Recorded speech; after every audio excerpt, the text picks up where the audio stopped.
And a very good afternoon, everybody, and welcome to hour number 3 of our abbreviated show this morning. We'll be out at 12. As I told you at the top of our show this morning, a ton of 11 a.m. Suburban Council baseball games being played right now. One team that's not playing, and we have the head coach with us, is George Brooks, the head coach of the Class A state champion Averill Park Warriors, and he joins us as we continue to make our tour around the high school baseball diamonds. Coach, good afternoon, my friend. Hey, how's it going? Thanks for having me. Yeah, appreciate you popping on. You get the day off. Well, I guess not quite. We had a great practice this morning. You know, I know the rest of the league is playing, and it was our chance to get out there. The weather this week has been tremendous, so we took advantage of a great morning out there on the field, and got a lot of work in preparation for the league schedule coming up. Yeah, what do you have? What do you have the rest of this week? We got a big game. We got Troy on Friday. We play a non-leaguer against Cohoes tomorrow, but Friday's a big one against Troy. You know, that's a cross-town rival and another Class A opponent for us. So a big game that our guys are certainly looking forward to. What kind of start are you off to, Coach? So we're 4-2 right now. We've had some really good games, and we've had some games where we certainly would have liked to have played better, which is that can be expected early on in the season. You know, we got a lot of new faces this year that are working hard to step up to transition onto the varsity field for the first time, and they're working hard and doing a great job. Suburban Council's tough, as you know. We had a tough one against Saratoga early on. They beat us up pretty good, and I think that was a eye-opening for us. It was a chance for us to learn that, this is Suburban Council baseball, and we really got to step our game up if we're going to be successful. Yeah, how much has your team changed, George, since the team that won the Class A state championship a year ago?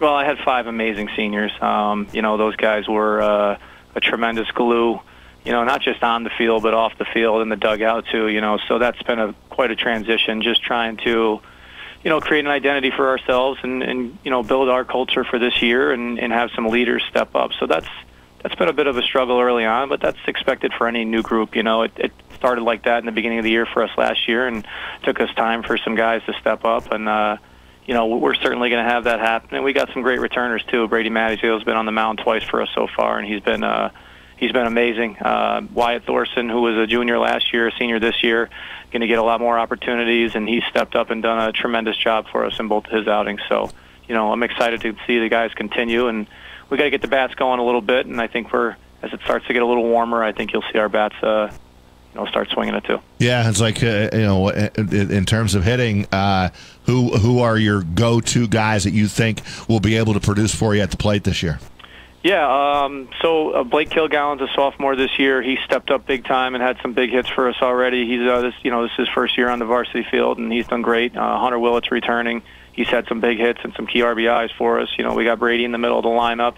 And we're banged up too. I mean, everybody knows we got some pretty key injuries right now. Nicholas Gillespie's down, Jake Keller's down, and Ethan Ardacci are down. Those are 3 guys that can swing it for us. So, we're a little banged up in that area. But Matt DiGiulio, he's also another returning guy. He had 3 hits yesterday. So it's exciting. It's exciting to see guys step up when other guys are down. And like I said, it's a new year with new faces. And, Wyatt Thorson, too. He had 2 big hits the other day for us. So he's been doing great on the mound and swinging it. What was your message to this team, at the beginning of the year coming off that state championship win? Yeah, I think we've all been somewhat guilty of living in the past a little bit, and I think for us it's been just really trying to, we're never going to forget what happened last year. It was truly amazing, and it's something that we'll live with forever. But I think for us right now, we do have to kind of stop looking back at the past and really try to move forward and continue to grow and build our team and our program and focus on this year. Like I said, we're always going to remember the past and the great times we had, but it's go time now. And you know how the Suburban Council is. If you take a day off, you're going home with a loss. Yeah, there's no question. And I saw the game that you guys did take it on the chin against Saratoga, but then I watched that Saratoga team a couple of times, and talk about a team that can hit the baseball. That'd be the defending champs right there. Yeah, they're incredible. I mean, 1 through 9, they are putting a dude in the box that can swing it, and And not only that, to support that offensive offensive lineup with a guy like Michael Mack and the way that he can throw. I mean, that is a tremendous team. But another reason why we're very fortunate, to be in the Suburban Council and face teams like that 1 through 9, and to face a pitcher like that, it really it helps to build our team throughout that 20-game span.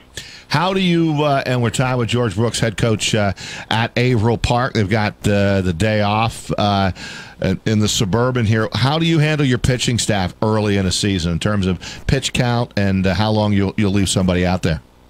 Yeah, I mean, every guy's a little different. I mean, Brady, we were able to run out there a little bit longer in his last outing, but he did a tremendous job in the offseason dating back to, January of, building himself up, building his stamina up, throwing each week. He's just put himself in a great spot to be able to throw a few more pitches. But, I think we're fortunate, too. We do have, we probably have 8 or 9, 10 guys that can go out there and throw strikes for us. So, early on for me, we've been really trying hard to get as many guys out there as we can. Rely on your guys that have been doing it consistently for the last couple of years. But, with some of the other guys, just giving them a chance, seeing if they have the poise and the ability to go out there and throw strikes and compete under the pressure. And I'll be honest, so far our pitchers have done a great job. And Brady's your guy, right? Brady is your number one. Yeah, I mean, Brady's been our number one. I mean, I'd like to think we got a couple number ones. I mean, Ethan Ardacci, when healthy, does a great job on the mound. I mean, we got Timmy Koval, who's been pitching since he was a freshman. He's working hard to get better. And Wyatt Thorson, he's looked like a one, So I never try to label our guys quite like that. I want them all to think that they're the man when they get out there on the mound. I think that's important to have that confidence and that poise when you're out there. So, but yeah, certainly Brady in the big spots have stepped. He stepped up. He threw the state championship game. He threw the regional game, but we've had other pitchers as well step up and do great things. Hunter Willett, I hope you're gonna hear his name quite a bit this year. He's done a fantastic job on the mound for us as well. Well, we'll catch up with you sometime in the near future, Coach. Always a pleasure paying a visit with you, and good luck against Troy on Friday, and we'll talk down the road. All right, thanks a lot for having me. I appreciate it. Yeah, thank you, George. That's George Brooks, the head coach of Averill Park. Classy guy, like him a lot. Does a great job running that Averill Park program. They are the defending Class A state champions, and they have some guys he just mentioned that are injured, and when they come back, that team will be a force to be reckoned with, if you will, and they're going to be a tough out when the playoffs roll around in Class A. I have no doubt about that.